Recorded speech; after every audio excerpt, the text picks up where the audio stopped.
वहाँ पर भी कुछ सवाल पूछे लोगों ने। सबसे पहला सवाल यही पूछते हैं लोग कि आपका आश्रम कहाँ है, और हमारा जवाब होता है कि भाई इस दुनिया में जितने भी आश्रम है वो हमारे लिए बनाए गए हैं, क्योंकि हमें अपने आश्रम की ज़रूरत नहीं है। ये सारे आश्रम हमारे ही हैं। जहाँ पर जाएंगे सत्संग करेंगे वो हमारे ही हो जाएंगे। ये बकेश्वर धाम भी अपना ही है।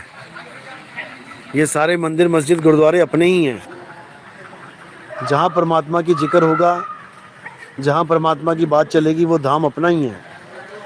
हमें अलग से अलग परमात्मा खड़ा करने की ज़रूरत नहीं है कि हम भी कोई नया मंदिर बना के बैठ जाएं, कोई आश्रम बना के बैठ जाएं और लोगों को और जुदा कर दें। एक और नया आश्रम बन जाए, एक और नया भगवान आ जाए। भाई जो पुराना भगवान है वही मिल जाए, वही बहुत है। नए भगवान, नए गुरु, नई शक्ल, इन चक्करों से निकल जाओ। परमात्मा एक है, वो सदा से था, उस एक को जानो। ये दीवारों पे नई नई फोटो और नए नए परमात्मा को मानना छोड़ दो। ये हड्डियां हैं, चमड़ा है, मांस है, लोथड़े हैं।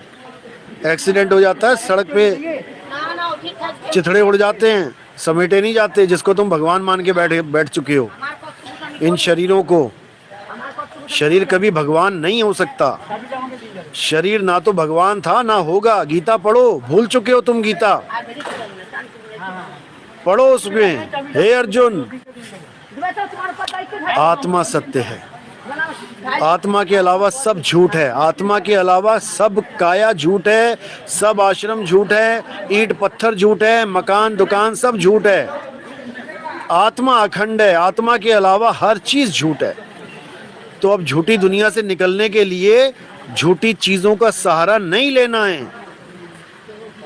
झूठ से निकलने के लिए सत्य का सहारा लो, केवल आत्मा का सहारा लो। आत्मा के अलावा सब झूठ है। जब तक ये बात तुम्हारे दिमाग में नहीं पड़ गई, तब तक कुछ नहीं होने वाला।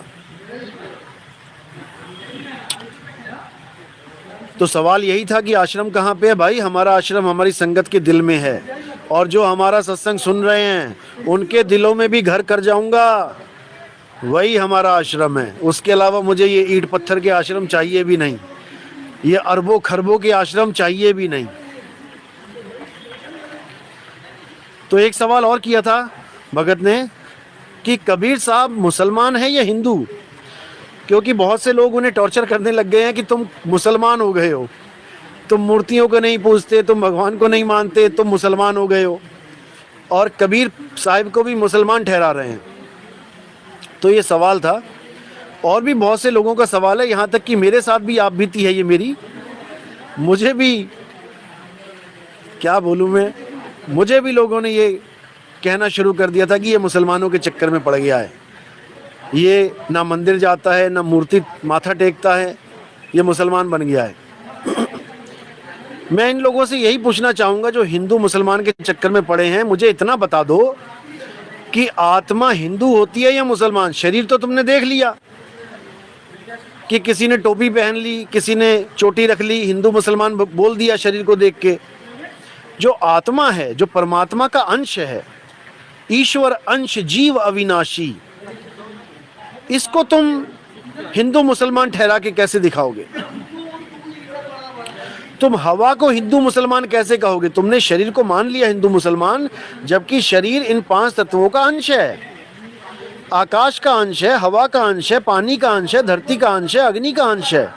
तुम अग्नि को हिंदू मुसलमान करके नहीं बता सकते, तुम हवा को हिंदू मुसलमान करके नहीं बता सकते, तुम आकाश को हिंदू मुसलमान करके नहीं बता सकते, लेकिन तुम उसी से बना हुआ एक शरीर, उसको तुम हिंदू मुसलमान साबित करने में लगे रहते हो। केवल कपड़ों से, कैसे कपड़े पहने हैं। जैसे मिट्टी की कोई जात नहीं है, तो मिट्टी से जब घड़ा और सुराही बना दी गई, मिट्टी से गोलक और गुड्डा बना दिया गया, तो उसकी जात कैसे हो सकती है? यही साहिब ने खंडन किया कि मैं हिंदू और मुसलमान नहीं हूं, मैं आत्मा हूं। यही गीता ने बोला, हे अर्जुन हम शरीर नहीं हैं, हम शरीर नहीं है। शरीर हिंदू और मुसलमान होता है, हम आत्मा हैं, हम अजन्मे हैं, हम नित्य हैं, हम शाश्वत हैं, हम पुरातन हैं, हम ही सनातन हैं। ये आत्मा ही सनातन है, लेकिन लोग पता नहीं किसको सनातन मान बैठे हैं।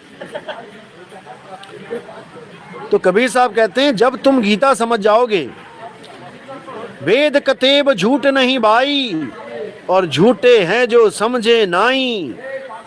जब तुम गीता समझ जाओगे तब समझो कि तुम 99% कबीरपंथी हो जाओगे। 1% फिर भी रह जाएगा, वो 1% गुप्त भेद रह जाएगा। वो गुप्त भेद गीता में अध्याय 4 34वां श्लोक उसमें छुपा हुआ है। लोग कहते हैं अर्जुन को पूरा ज्ञान दे दिया गया गीता में, पूर्ण ज्ञान, पूर्ण आत्म ज्ञान। बिल्कुल नहीं। अगर पूर्ण आत्म ज्ञान दे दिया होता तो कभी ये ना बोला गया होता कि हे अर्जुन तुम इस ज्ञान को, यानी इस सत्य ज्ञान को प्राप्त करने के लिए किसी तत्वदर्शी संत की शरण में जाओ, सेवा करो, निष्कपट होके, निश्चल होके, दंडवत करके, प्रणाम करके, छल कपट को दूर करके उनसे सत्य का मार्ग पूछो। क्योंकि तत्वदर्शी संतों ने सत्य और असत्य 2 प्रकार के तत्वों की व्याख्या करी है। शरीर असत्य है और आत्मा सत्य है। उस सत्य को जानने के लिए तुम्हें गुरु की शरण में जाना पड़ेगा। तो ये ज्ञान गीता का है कि तुम अपने आप को शरीर मत मानो। अगर तुम शरीर मानोगे तो तुम 184 में आ जाओगे। तो अपने आप को शरीर नहीं मानना है, अपने आप को आत्मा जानो। अब आत्मा जो गैब है, जो दिखती नहीं है, उसके बारे में क्या बोला? कबीर साहब कहते हैं हिंदू कहो तो हूं नहीं और मुसलमान भी नहीं, 5 तत्व का पुतरा गैबी खेले माही। अब साहिब हमें हमारी हकीकत बता रहे हैं कि हिंदू कहो तो हूं नहीं और मुसलमान भी नहीं, कि हिंदू और मुसलमान शरीर हैं, ये आत्मा नहीं है। शरीर भी तब है जब इनको कपड़े पहना दिए जाए। टोपी पहना दी मुसलमान हो गया, चोटी रख दी, धोती पहना दी भगवान हिंदू हो गया, पगड़ी पहना दी सरदार हो गया, लंबा कोट पहना दिया वाइट कलर में क्रिश्चियन बन गया। 5 तत्व का पुतरा गैबी खेले माही। असल में हमारी हकीकत क्या है? 5 तत्व के अंदर जो गैबी शक्ति खेल रही है वो हैं हम। उसको जानो। उसको अगर जान लिया तो समझो सबको जान लिया। फिर आपके लिए कोई राम जी आपसे जुदा नहीं, आपके लिए कबीर साहब आपसे जुदा नहीं, आपके लिए जीसस आपसे जुदा नहीं, आपके लिए मोहम्मद साहब आपसे जुदा नहीं, अल्लाह आपसे जुदा नहीं। सब कुछ आपके पास हो जाएगा। तो इस भ्रम से निकल जाओ कि कबीर साहब मुसलमान हैं या हिंदू हैं, वो एक आत्मा है और आप भी एक आत्मा हो। आत्मज्ञानी बनो।